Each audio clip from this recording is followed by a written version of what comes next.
only thing that got me from there to here, other than luck, was a deep passion for technology and an open mind. I don't think this is the graduation ceremony any of you imagine. At a time when you should be celebrating all the knowledge you've gained, you may be grieving what you've lost. The moves you planned, the jobs you earned, and the experiences you were looking forward to. In bleak moments like these, it can be difficult to find hope. So let me skip right to the end and tell you what happens. You will prevail. That's not really the end of the speech, so don't get too excited. The reason I know you'll prevail is because so many others have done it before you. 100 years ago, class of 1920 graduated into the end of a deadly pandemic. 50 years ago, the class of 1970 graduated in the midst of Vietnam War. And nearly 20 years ago, the class of 2001 graduated just months before 9/11. There are notable examples like this. They had to overcome new challenges, and in all cases, they prevailed. The long arc of history tells us we have every reason to be hopeful. So, be hopeful. There is an interesting trend I've noticed.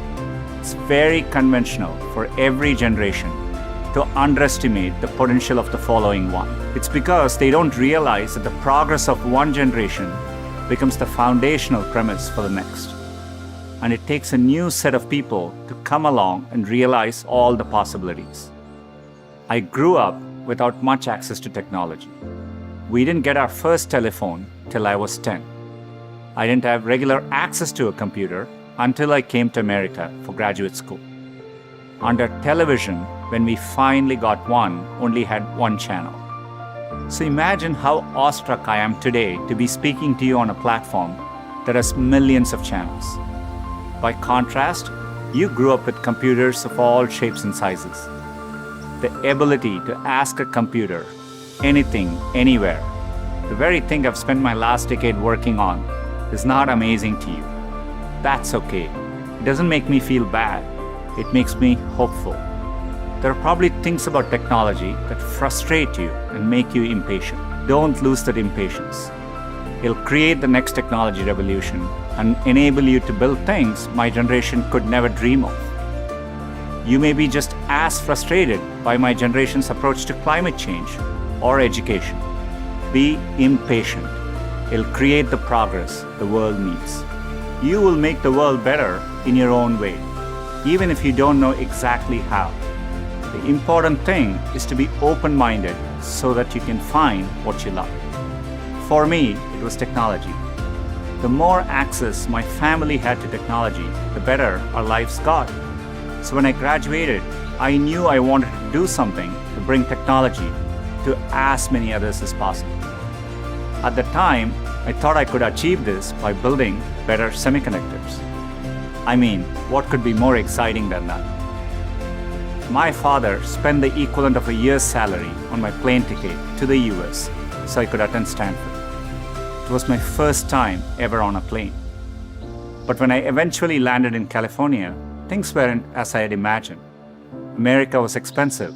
A phone call back home was more than $2 a minute, and a backpack cost the same as my dad's monthly salary in India. And for all the talk about the warm California beaches, that water was freezing cold. On top of all that, I missed my family, my friends, and my girlfriend, now my wife, back in India. A bright spot for me during this time was computing. For the first time in my life, I could use a computer whenever I wanted to. Completely blew my mind. And at that same moment, the internet was literally being built all around me. The year I arrived at Stanford was the same year the browser Mosaic was released, which would popularize the World Wide Web and the internet. The summer I left was the same summer that a graduate student named Sergey Brin met a prospective engineering student named Larry Page. These two moments would profoundly shape the rest of my life. But at the time, I didn't know it. It took me a while to realize that the internet would be the single best way to make technology accessible to more people. And as soon as I did, I changed course and decided to pursue my dreams at Google.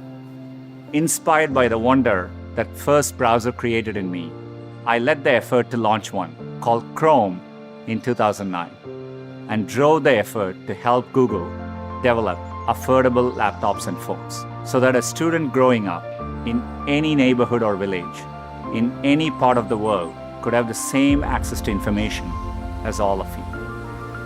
Had I stayed the course in graduate school, I'd probably have a PhD today, which would have made my parents really proud, but I might have missed the opportunity to bring the benefits of technology to so many others.